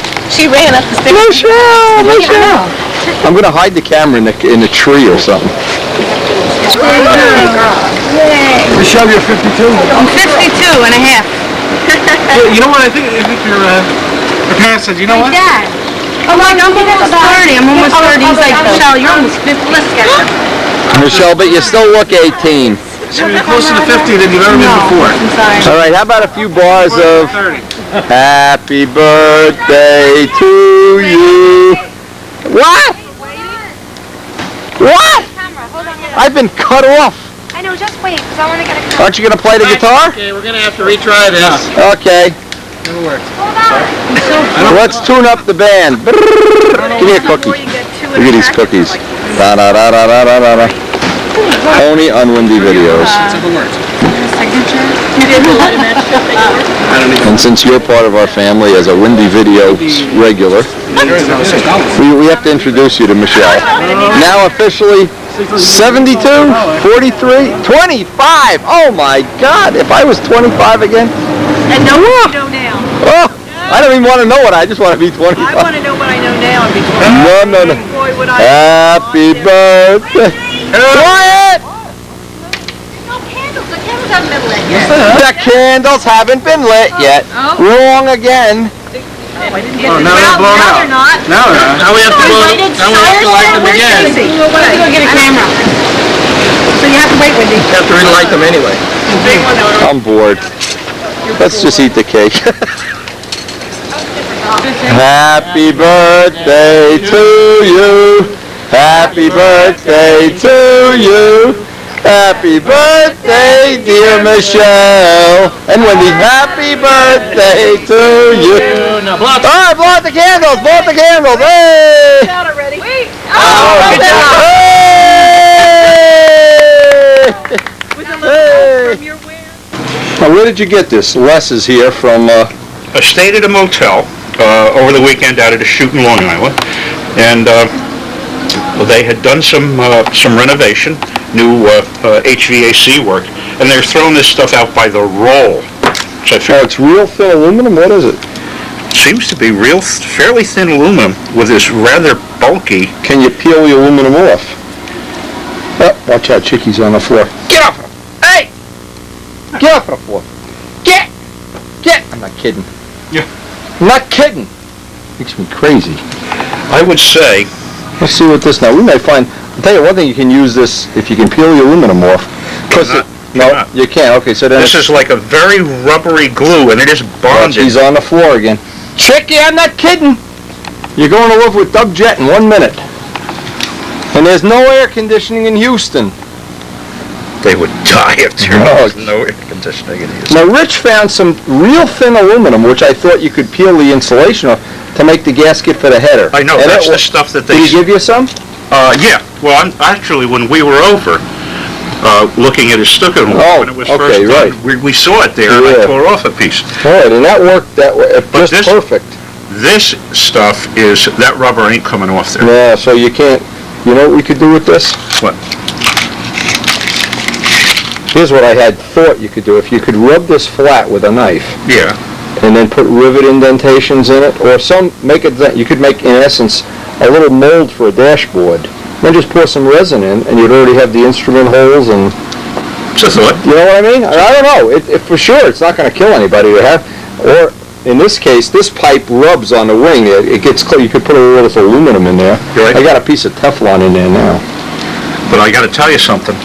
If you can get this surface to stick to whatever you're adhering it to, the way it sticks to this aluminum, it's never going to come undone. No. There's got to be something we can use this for. I just hate... It burns me up when I find something I can't find a use for. Well, hang on to this. We'll see what we can... Yeah, we'll for sure. You know what this would be perfect for? What? Wine in the pipe oven. The aluminum is the insulation. Right. Let's see if the glue burns. I'll put a piece in the oven. Sure. And put it up to 250. Right. Maybe we can, when Mike's going to re-insulate the oven, I'll have him re-insulate it with this. Yeah. Anyway, Les has a box of toys. I know he's just dying. No. Toy time! Where's the box? Get the ball. He's got. Look, he puts it over by the B-25. Of course. Look at this engine mount. Now this is from Dub Jet, of course. Right. We put a Sato 72 in it just to see if this is the small mount from Dub. Okay. It's the one he recommended that I get. Okay. Sturdy as could be. I've forgotten the Allen key, but the 72, the Sato 72 goes in there without a problem. Okay. I've already put PAs and PA jets, everything 65 fits right in there. PA 51, they all fit. No problem at all. And up to, be interesting to see if the Sato 90 would fit in there. I got a 90. Yeah, 72 and 90 are the same size. Are they? The same mounting holes and everything. Okay, so it takes up to a Sato 90. And it really is a quality. Boy, that's machined from billet, like his cases. Yeah. Yeah, he's got Really a full-page ad and a new stunt news, so I hope he moves some motors. But I got to tell you, this thing is put together. See, it's got the pins and everything. Yeah, the pins. Now you're going to make up, and we'll show that on a video when you get it done. I have a melamine plank. Okay. That this is going to get bolted to. It'll have an accommodation for. The important thing is I can seal the edges because I have some iron-on melamine. Okay. All right, so we'll seal the edges. I think what I'm going to do is drill holes here. I don't know what size these are. They look to be smaller than quarter. Yeah. You could open them up. Yeah, whatever.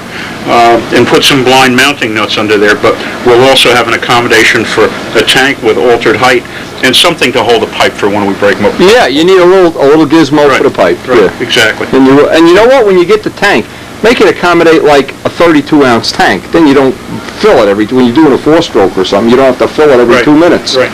But it's a great mount. That is, yeah, I like this. I'm telling you, that is something. Another one of Dub Jet's little inventions, and boy.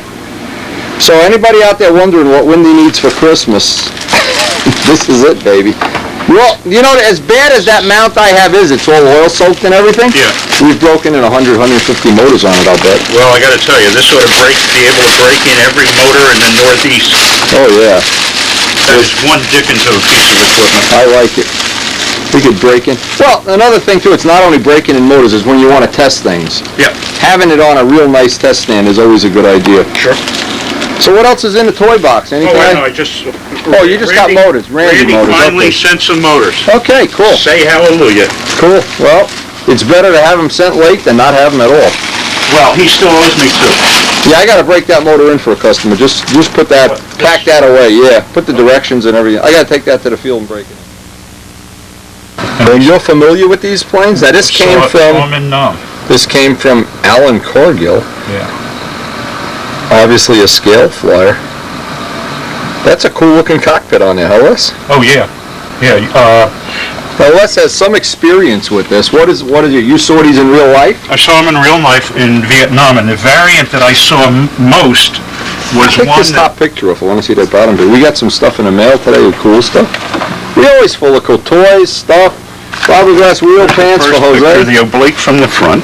Yeah, that would make a cool, now if you just made a big Vico Chief wing, you could make a stunt ship out of that. And here's the oblique from the I don't want to get Dave Downey started, he's already in did you see the Hawk? No. They got the drawings for, I got the drawings in there. I'll show you the drawings for the Hawk later. Okay. Oh, they're going, Adam Musco's losing his mind, along with me. Where do you see this Hawk? Anyway, that's from Alan Cargill. And Alan Cargill, yeah. I've seen his name before in scale model review. Yeah, cool. Reviews somewhere. But that's an interesting airplane. Yeah, that is cool. The ones we saw in these things can go, they're turboprops. But the variant that we saw in Nam a lot had a pod on the bottom with twin 20mm cannons that were coaxed to a sight on the pilot's helmet. Everywhere he looked, the sight went and the guns pointed. And all he did was hit the fire button. And it was a good counterinsurgency airplane. As we're having lunch here, one other thing. I thought this was great. Now, in my case, this is the little remote needle valve from Dubjet. Two possibilities here that we're not going to do it until after the Nats. We're coming up on the Nats. To mount this further back, it would be on the other side, in fact. And of course, it can be mounted. And you could. Did he say to mount this to the back plate of the engine, or just to a firewall? The instructions with it say you can mount it to the firewall. I mean, you could mount this over here in front of the tank. Yep. Just to totally get away from not having to put your finger up by the prop. I think that'd be great. Dub's recommendations, by the way, with that are to mount it so that it is about the same height as the feed on the carburetor. On a carburetor engine, which means we're still going more or less by the spray bar height in the Venturi. Roughly, yeah. Another thing that's going to happen here is when we get back from the Nats, and one of the next things we're going to try to do is have a remote needle valve with the Zetron on one of the planes, 4-stroke or 2-stroke, I'm not sure what. But this, having a remote needle valve now, of course we'd want the one up on the front of the engine to get the 2-4 brake right, but then this one could be like, oh, we're going into the overhead 8. All right, let it rip. I don't know. A lot of cool stuff. A lot of cool stuff coming up. Now, one of the things I try to do before every Nats is give myself a little self-coaching.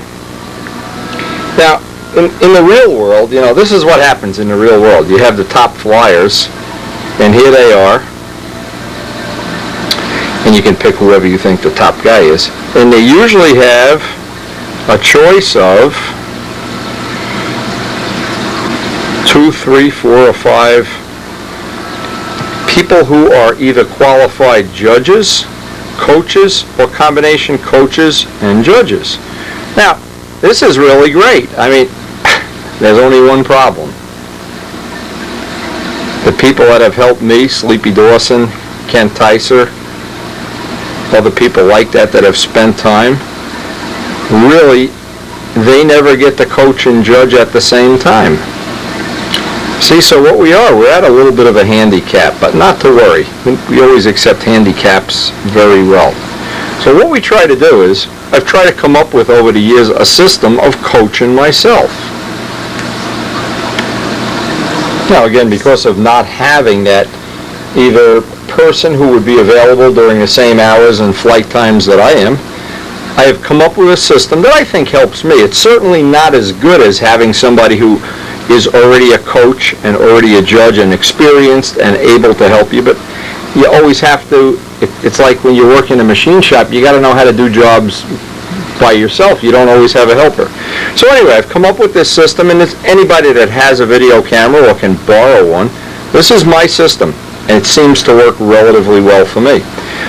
Our circle burner field is usually the field of choice, and we have the back circle laid out.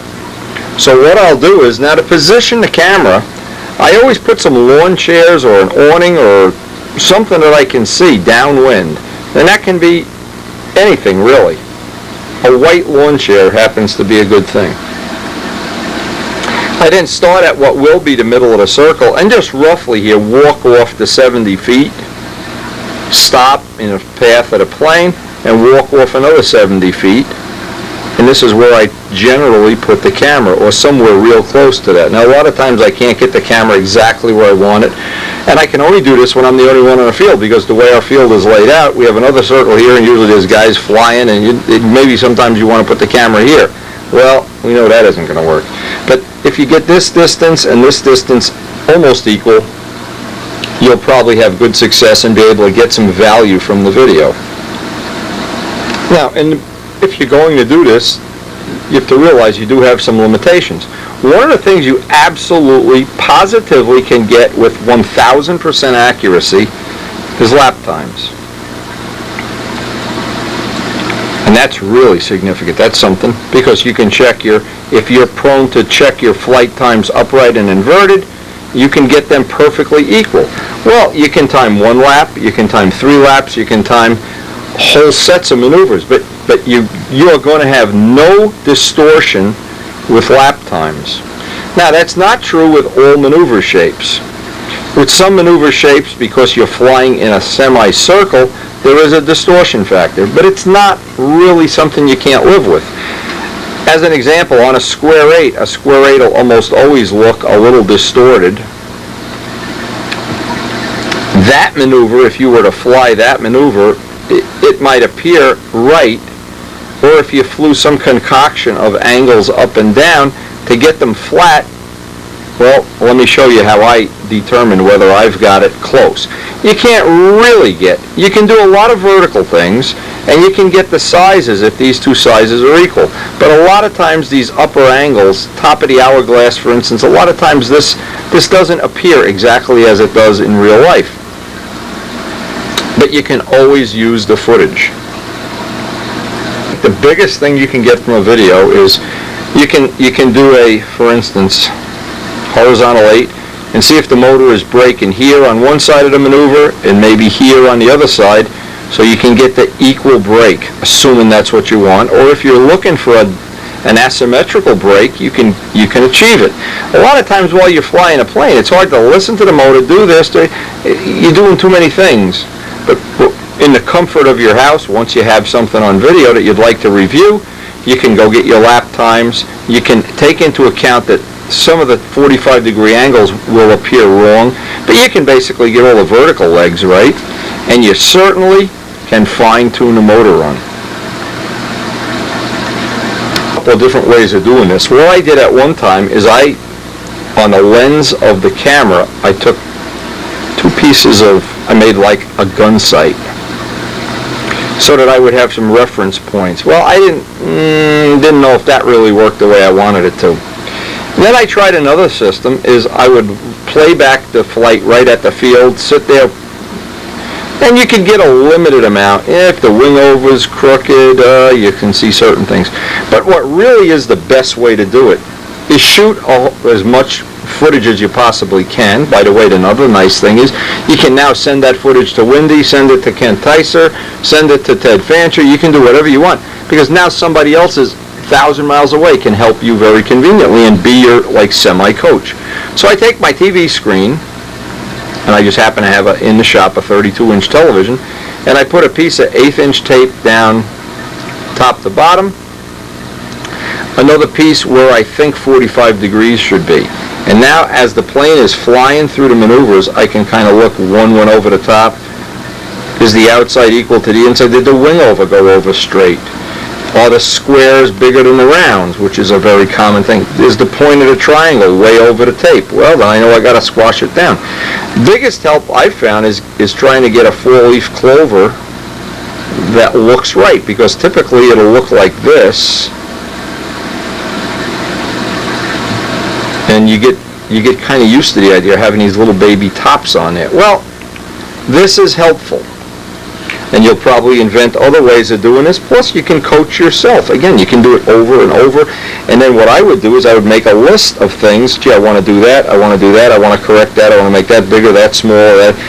So that before each flight, you can sit down and look at the list of things, and as you're flying, go over in your mind what it is you're trying to correct or upgrade. The typical shop scenario, what I try to do is I put some tape on a television screen. I've got a video that I look at that has some flights that I shot the other day on it, and I can just go through them and see if I've repeated the same mistake over and over and over and over. Best to do it with all the lights off if possible too. Now with the lights out, and because we're recording right from a TV, there'll be a crazy line on the screen which we can't do much about. But let me just show some of the things. First off, I can hear and see if I'm on the lap speed that I've chosen for this flight. I can see if the wing over is angled or straight. And that's one of the problems I had worked on. Now, I had sent many of these tapes to George Aldrich, and what he found good was he could play them on fast forward and pick out the mistakes the same as in real time. Now you can see I'm pretty much under here.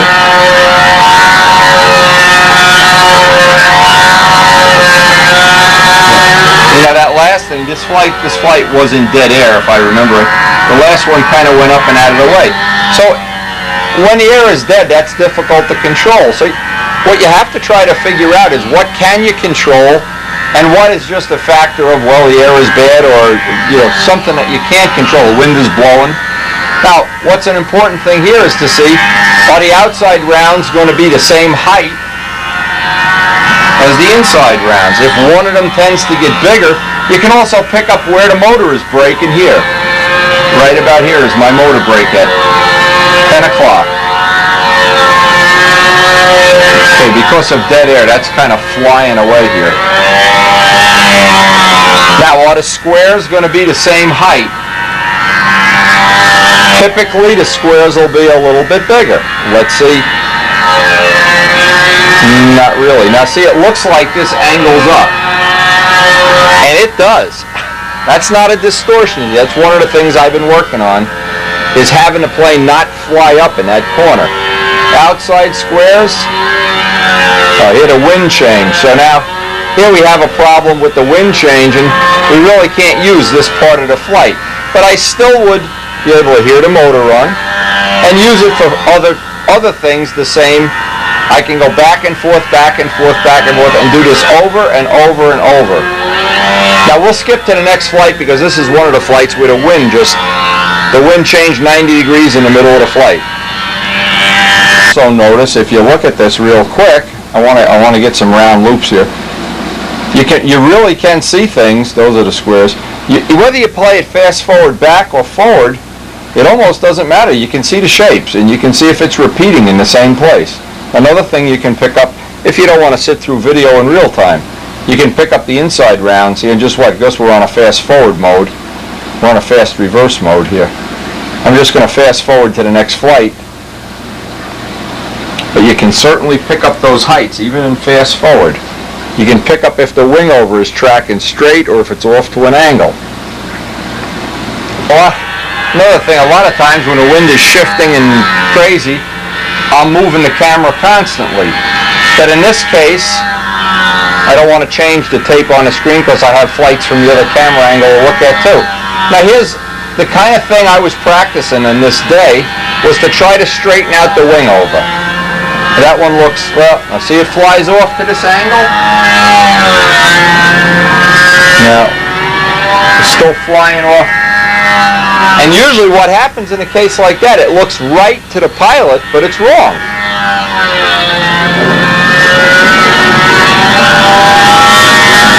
So I worked on this that one's a little better. I worked on this the better part of the day. This looks straight to me, but every time it looked straight, it was off on an angle. Just the kind of thing you can practice over and over. Not a good idea to be practicing if you're on solid lines. Don't want to put twists in the lines, but on braided lines, which I've been practicing with, this is certainly fine. And you can just do one right after another. Keep track on the stopwatch. Another thing this gives you is the total time of every flight, assuming you record right to the end. A lot of things you can pick up off the tape that you don't realize you can. And a lot of times I'll fast forward through just to see. There's one that's real small. They look smaller. This is beside the point. This is just one of the choices that you have. Intersections. Now you can see the intersections right here. Are we hitting it? Even in fast forward, you can either see if you're working on the intersection, if it's working or not. What I try to do at the end of every session, making notes of what I've worked on, I try to do one stunt pattern as a stunt pattern, just to see if I've made any of the corrections that I've been working on. Now it's also handy if you can get somebody to come over to the house and look at it with you. They can suggest things too.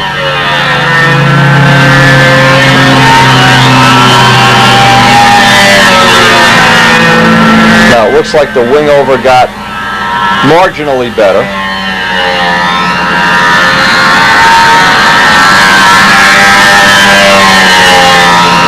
We'll see if we can get the heights equalized on the rounds and squares.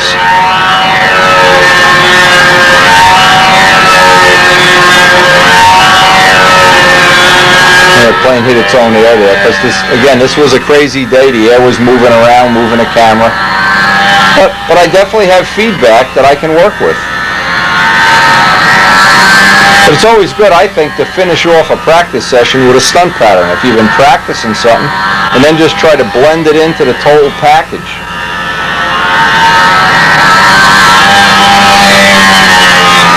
Now we'll be able to put this to the test one more time because we have a contest. Circle burner contest is coming up this weekend. And then we have about a 2-week gap before we head out to the Nationals. So we'll probably get this. See, that one got a little big. We'll be able to work on some of these things that I'll try to get other people that are in the shop to look at these flights.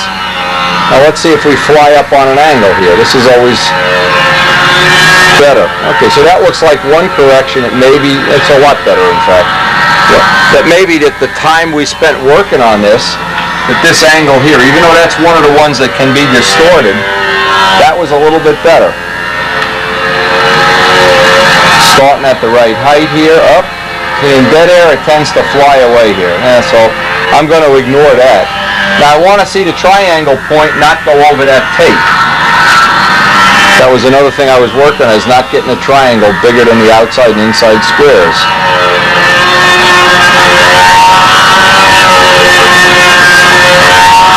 Now it may look real easy, but the first time you do this for yourself, you'll be amazed at what looks real good from inside the circle when you go to measure it. And this is why a lot of people, I think, and myself included, when you come back from a contest and you feel like maybe you got shortchanged on the score, a lot of times it looked real good to the pilot, but the guy outside the circle is looking at it and he sees things you don't see. So this is an area, what good is having the best motor in the world and the nicest plane and area if you don't see the shape of the maneuvers? Now see, that flew up. So even though I worked on that all day, I went back to my old habits. Still went up. Still have to work on that angle, coming back down. And we will be doing that next time we get a session. But how quick an old habit creeps back into the pattern. As soon as you stop thinking about it, you go back to old habits.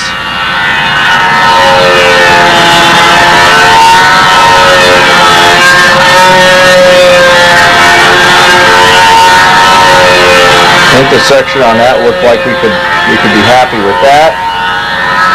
And now we also want to see the point of crossing be right about here. Actually, I could lower the tape. The tape's a little high. The point of crossing on the hourglass, another thing I was working on. No, off. It's way off. So that's another thing I need to work on. And I want to always work on the biggest error first, the biggest, grossest error. Why work on getting something that may only get you half a point or a point, when if you have something in the pattern that's going to get you 10 points? Well, intersection's off.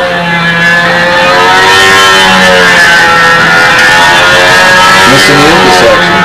Yeah, that's something from inside the circle. A lot of times it looks real good.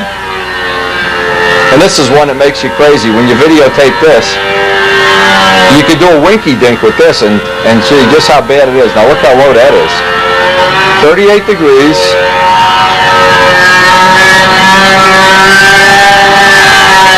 Okay, so I hope some of that is useful feedback. Something you can put in the back. Also, you can check to see if your engine, beginning of the film our video sessions, and I hope we're near the end of the tape. I hope you've gotten something out of that. We're still itching to fly this plane. It's just unbelievable. But, hey, we have to get the nationals behind us, get the circle burner contest behind us before we start working on this. Video is a tool you can use. You can figure ways of using it that'll benefit you, and if you come up with something even better than I've done, hey, even better. I have a hope is that each flight gets just a little bit better than the flight before, and that I have more birds sitting in my bird houses, and I'm just not sure. There's so many things to live for. Sometimes I wonder, do I want to do this or do that or what? It's just, control line stunt is a great event. It's challenging. There's always something to work on. There's always something to share with your friends. And so I hope we'll be seeing you on the next tape, and of course that we'll see you on the Nationals tape. Whether we finish this pair of tapes up before the Nats or after, it's very debatable.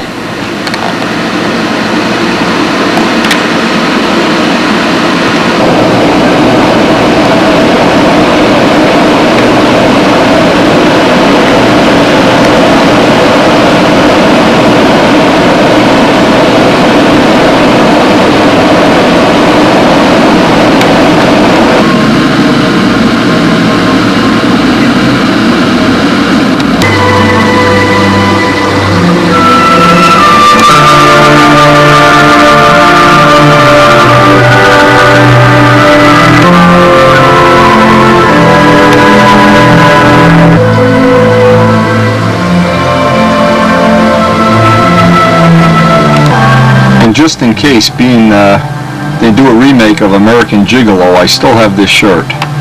I'll be in great shape to audition for the part. See you on the next tape. That circle burner meet's coming up. The weather's supposed to be real good. We should be having a great time.